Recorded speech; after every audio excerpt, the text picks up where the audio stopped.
एक रात, एक नाम और एक दस्तक। दरवाजा खोलते ही आदमी गायब। इस छोटे से शहर में ऐसा क्या हो रहा था? आइए जानते हैं। कर्नाटक का एक छोटा सा शहर में पिछले कुछ दिनों से अजीब घटनाएं हो रही थी।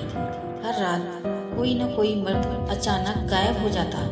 किसी को नहीं पता कि वे कहाँ गए। ना उनकी लाशें मिली और ना ही कोई सुराग। धीरे धीरे डर इतना बढ़ गया कि शाम होते ही लोग अपने घरों में बंद हो जाते और सड़कों पर सन्नाटा छा जाता।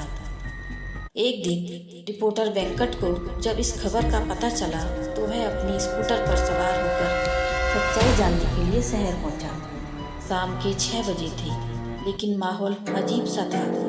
हर घर के बाहर दरवाजे पर सफ़ेद चूने से लिखा था, नालेबा यानी कल आना लिखा था।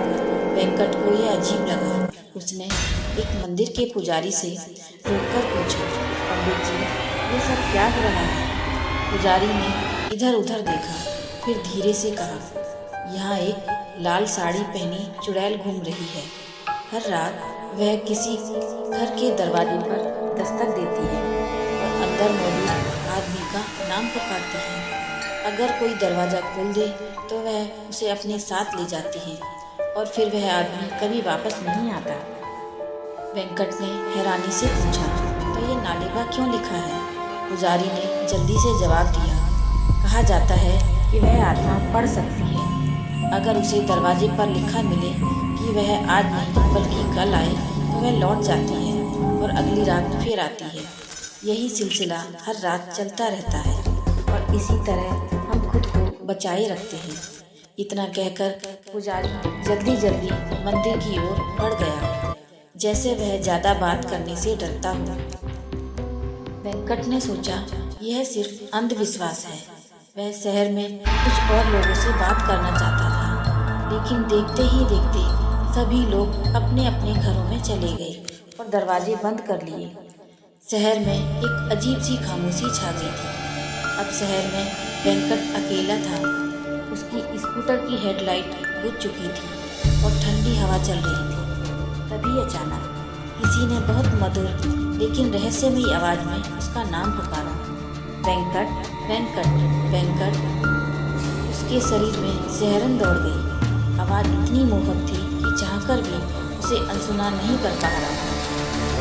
उसने पीछे मुड़कर देखा। चारों ओर घना अंधेरा था, लेकिन एक परछाई हल्की हल्की हिलती हुई दिखाई दे रही थी। वेंकट के हाथ पैर ठंडे पड़ गए। उसने तुरंत अपनी स्कूटर स्टार्ट की और तेजी से भागने लगा। पर वह आवाज़ अब भी उतनी ही मधुरता से उसका नाम पुकार रही थी, वेंकट, मत भागो। वेंकट के पसीने छूट गए।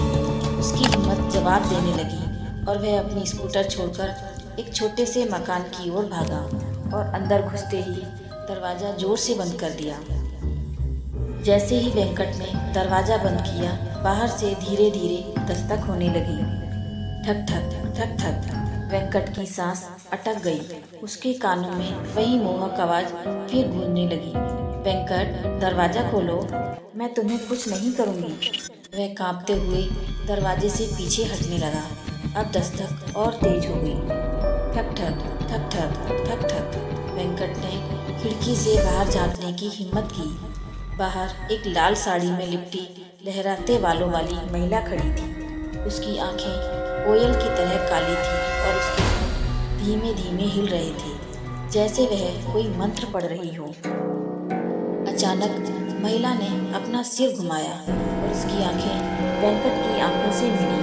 बस फिर क्या था, वेंकट की आंखों के आगे अंधेरा छा गया और वह बेहोश हो गया। अगली सुबह जब लोग घरों से बाहर निकले तो उन्होंने देखा कि वेंकट उसी मकान में बेहोश पड़ा था। वह जिंदा तो था, लेकिन उसके चेहरे पर भय की गहरी छाप थी।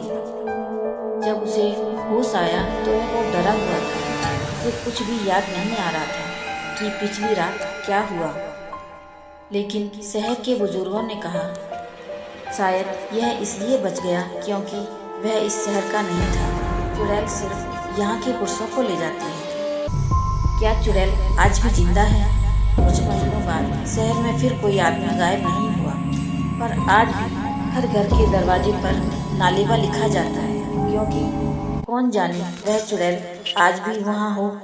क्या आप भी किसी ऐसी डरावनी कहानी के बारे में जानते हैं तो हमें बताइए और हमारे चैनल को सब्सक्राइब कीजिए।